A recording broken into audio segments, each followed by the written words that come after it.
During the November 17, 2020 BOCC board meeting, Commissioner George Lindsey expressed gratitude for his re-election and spoke about 5 major challenges he would like to focus on during the 1,460 days left in his final term. Here with us today to share more about those 5 challenges is Commissioner Lindsey. Well, good morning. Welcome. Thank you.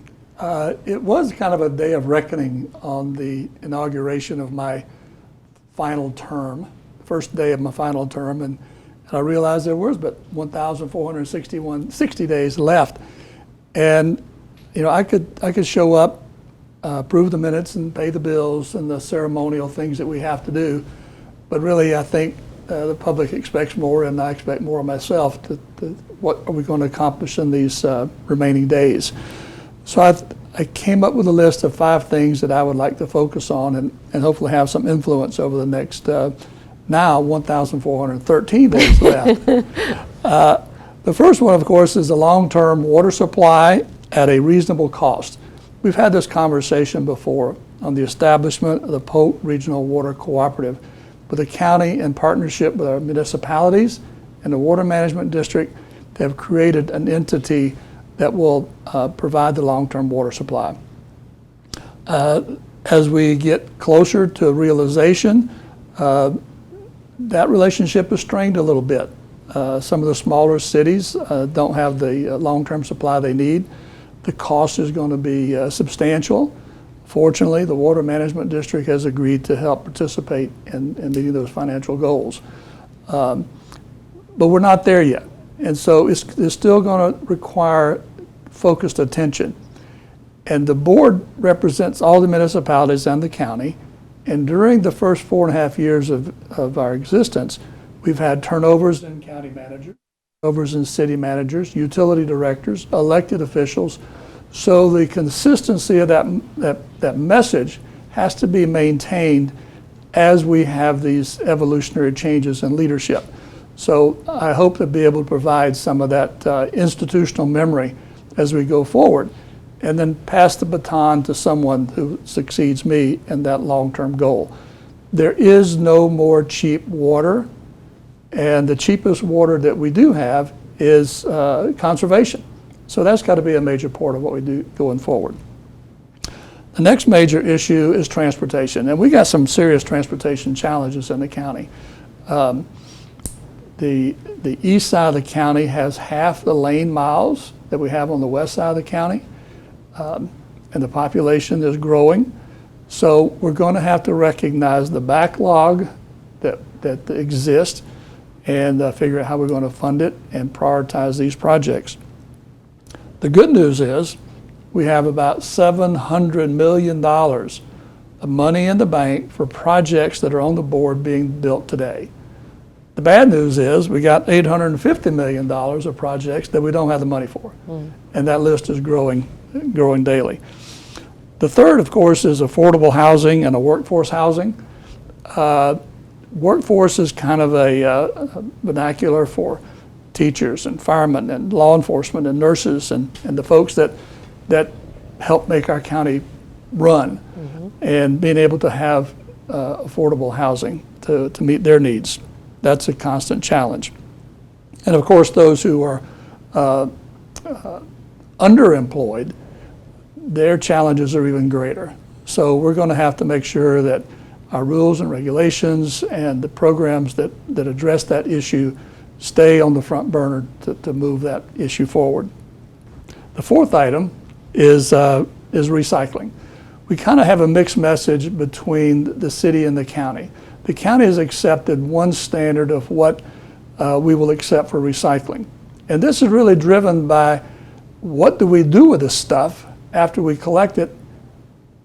Well, in the years past, we could put it on a freighter and send it to China, and they would do whatever they do with it, make something and send it back to us. Well, China said, we don't want your stuff anymore. And so the market for this material has shrunk substantially. And unfortunately, what happens, we use water bottles, for example. We think it's being recycled, and in fact, it's not. So it goes to the recycling center. It backs up until we have tons of this stuff. And when there is no market to sell this material, It is packaged up again and brought to the landfill. So there's some economies that we need to address and some common definitions between our municipal partners and ourselves as to what we should collect, what we should not collect, and what we should take to the landfill and what we should recycle. So there needs to be some continuity there, which we're now missing. The last item is behavioral health, mental health, substance abuse. Made the comment that Polk County now operates the single largest mental health facility in the county. It's called the Polk County Jail. And by the time they get there, it's too late. The recidivism rate of repeat offenders and repeat incarceration is astounding. But there is not the infrastructure sufficient to keep them out of the system, to rehabilitate them once they're in the system and turn them into productive citizens. So there's a lot of folks doing a lot of good things, but we're not there yet. And we can't lose focus of the importance of helping those folks that get caught in that cycle. Well, I mean, just to look at a couple of them, COVID-19 and the pressures and the stresses and everything that goes along with that is going to also impact behavioral health quite a bit. And water sustainability problems and population growth. Your 5 major concerns are right on the money and right on the pulse of the problems we're having. Well, that's what elected officials should be doing, in my opinion, is the long-term major issues facing the county or municipality or our state, and set the policy for the administration and the staff to follow through with and make sure happen. We don't need to be getting down into the nitty-gritty, hands-on kind of stuff as elected officials. We have professionals in those categories. We have professionals in the water supply, professionals in transportation, professionals in healthcare and housing. If we establish the policies, we create the funding mechanism and turn that over to the staff, now we can move on to the next challenge and address what are the challenges, what are our options, establish a game plan, and move that over to staff to administer. This board did that a few years ago, 5 years ago, on public safety, specifically fire and EMS services, in which we established a game plan for 8 new fire stations, consolidating some and closing others. So that program is underway. We need to do the same thing with these other 5. Establish the goals, create the funding, and move on. Thank you very much for joining us, and thank you very much for running again and taking your final term so seriously. We appreciate you. Thank you. Bye-bye. Thank you for joining us for another edition of the Commissioner's Report.